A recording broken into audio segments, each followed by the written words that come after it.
14 जनवरी 2002 को ऑपरेशन रक्षक के दौरान उग्रवादियों के साथ मुठभेड़ में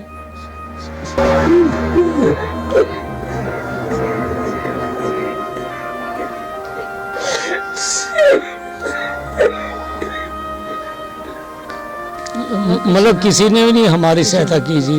हाँ जी, ना MP साहब ने की, ना ही मतलब अपने साढ़े MLA साहब ने।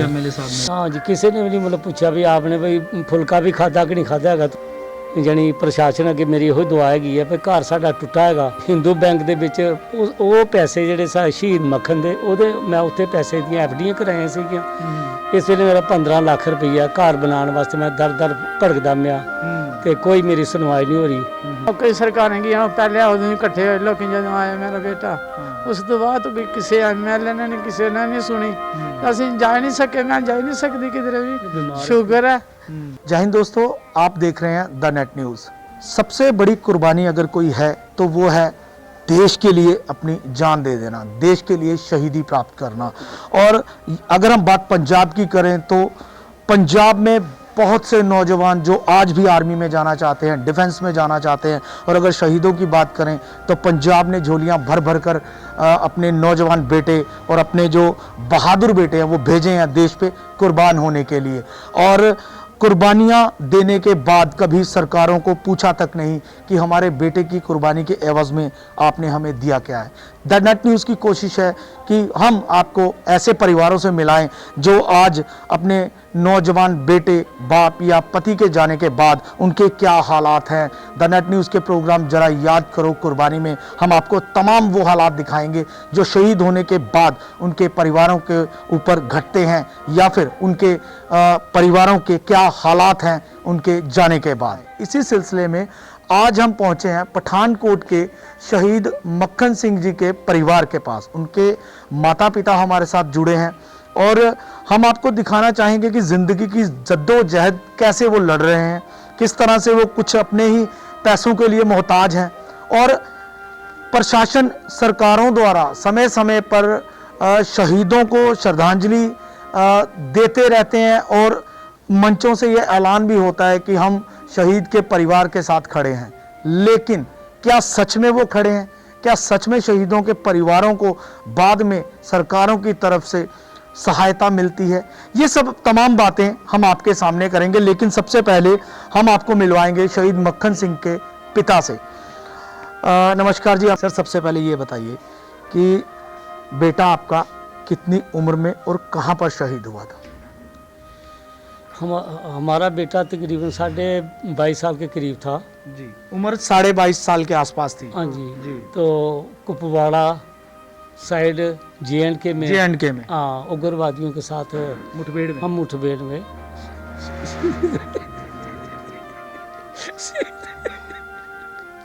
कोई बात नहीं। बहुत जी कर बहुत बड़ी कुर्बानी दी है आपने और उस नौजवान ने देश के लिए अपनी जान दी है। तो दुख तो है, लेकिन जो उन्होंने काम किया है वो हर किसी के बस का नहीं है। देश के लिए शहीद होना हर किसी के बस का नहीं है। तो आप इतनी देर से आपने अपने आप को संभाला है, अब भी आपने संभालना है। तो उस समय जब शहीद हुए कि कब की बात है, ये तारीख या सन कौन सा था?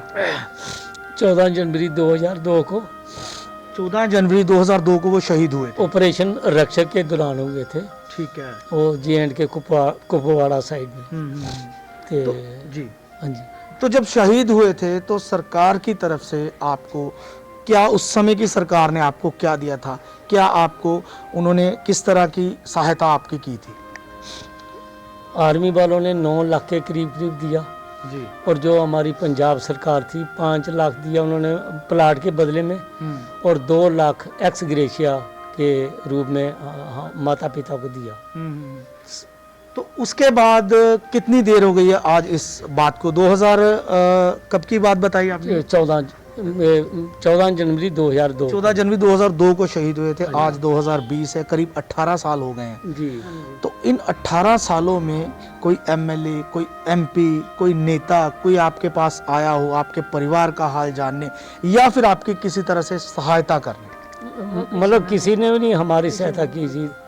ਹਾਂਜੀ ਨਾ MP ਸਾਹਿਬ ਨੇ ਕੀ ਨਾ ਹੀ ਮਤਲਬ ਆਪਣੇ ਸਾਡੇ MLA ਸਾਹਿਬ ਨੇ एमएलए साहब ने भी ਹਾਂਜੀ तो बस कुछ यादगारें बना दी गई, चाहे वो शहीद मक्खन सिंह स्कूल हो या फिर शहीद मक्खन सिंह गली हो ਸਮਾਰਕ या स्मारक बना दिया, ਹਾਂਜੀ लेकिन उसके परिवार का क्या हाल है इन 18 सालों में जानने की कोशिश नहीं की। ਹਾਂਜੀ ਕਿਸੇ ਨੇ ਵੀ ਨਹੀਂ ਮਤਲਬ ਪੁੱਛਿਆ ਵੀ ਆਪਨੇ ਬਈ ਫੁਲਕਾ ਵੀ ਖਾਦਾ ਕਿ ਨਹੀਂ ਖਾਦਾ ਹੈਗਾ ਤੁਸੀਂ ਮਤਲਬ ਜਾਨੀ ਕਿ ਕੈਸੇ ਭਾਈ ਕਿਦਾਂ ਦੇ ਤੁਸੀਂ ਤੇ ਬਾਕੀ ਹੁਣ ਮੇਰਾ ਜਾਨੀ ਪ੍ਰਸ਼ਾਸਨ ਅੱਗੇ ਮੇਰੀ ਇਹੋ ਦੁਆ ਹੈਗੀ ਹੈ ਵੀ ਘਰ ਸਾਡਾ ਟੁੱਟਾ ਹੈਗਾ ਤੇ ਹਿੰਦੂ ਬੈਂਕ ਦੇ ਵਿੱਚ ਉਹ ਪੈਸੇ ਜਿਹੜੇ ਸ਼ਹੀਦ ਮੱਖਣ ਦੇ ਉਹਦੇ ਮੈਂ ਉੱਥੇ ਪੈਸੇ ਦੀਆਂ FDਆਂ ਕਰਾਈਆਂ ਸੀਗੀਆਂ ਇਸ ਵੇਲੇ ਮੇਰਾ 15 ਲੱਖ ਰੁਪਈਆ ਘਰ ਬਣਾਉਣ ਵਾਸਤੇ ਮੈਂ ਦਰ ਭੜਕਦਾ ਮਿਆ ਤੇ ਕੋਈ ਮੇਰੀ ਸੁਣਵਾਈ ਨਹੀਂ ਹੋ ਰਹੀ।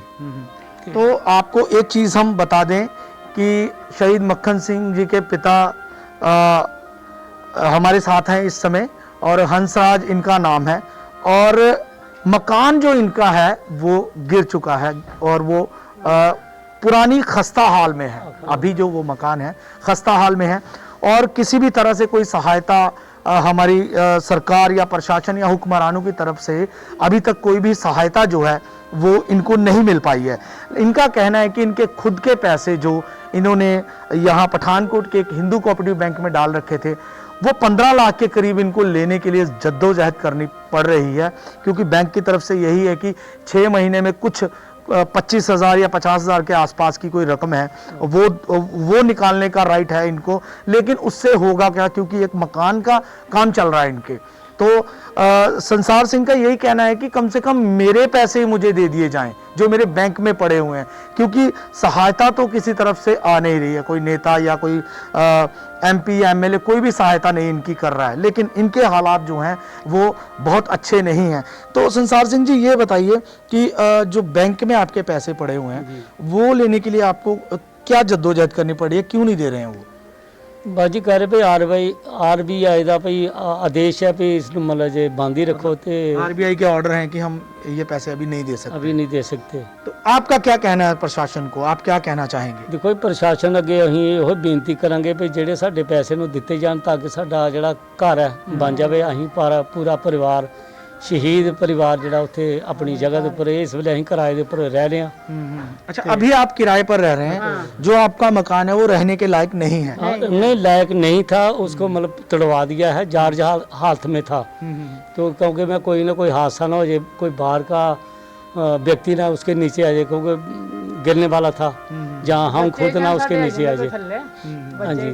तो अब आप ये बताइए कि जो आपके बेटे शहीद हुए थे मक्खन सिंह, उनके बारे में कुछ बताइए कि कैसे नौजवान थे वे, क्या सोच थी उनकी, और जब आखिरी बार आपसे मिले थे शहीद होने से पहले तो आपकी क्या बात हुई? देखो ये जो हमारा बेटा था शुरू से निडर और मतलब खुले मतलब बड़े दिल वाला था, और पढ़ाई के दौरान ये शुरू से ही बोलता था मैं देश की रक्षा के लिए भर्ती होना है। तो उस जब भर्ती तीसरी भर्ती में ये सिखलाई रेजिमेंट में भर्ती हो गया। 7 जुलाई 99 में ये भर्ती हुआ। 7 जुलाई 1999 में भर्ती हुए थे। भर्ती हुए तो ट्रेनिंग करने के बाद फिर अपना बेटे साडा फिरोजपुर हुई इसकी ड्यूटी पोस्टिंग। हाँ, उसके बाद उस यूनिट का टाइम हो रहा था तो अगस्त 2000 में जे मतलब चले गए अपने JNK में। तो फिर उसके बाद हमारे पास छुट्टी जब आया फर्स्ट टाइम तो हम बोले भाई बेटे, कोई कहने लगा पापा जी जो आप बोलेंगे ना वो मेरे मन में है। मतलब उन्होंने कहा कि जो आप कहना चाहते हैं वो उनको पहले से उस चीज का अंदेशा है कि पिताजी क्या कहने वाले हैं। हाँ जी, क्या कहा उन्होंने? उन्होंने बोला भाई अगर आप मेरी पोस्टिंग कैसे भी इधर करवा दोगे तो कल को ये हमारे जो साथी बोलेंगे भाई बुजदिल भाग गया। तो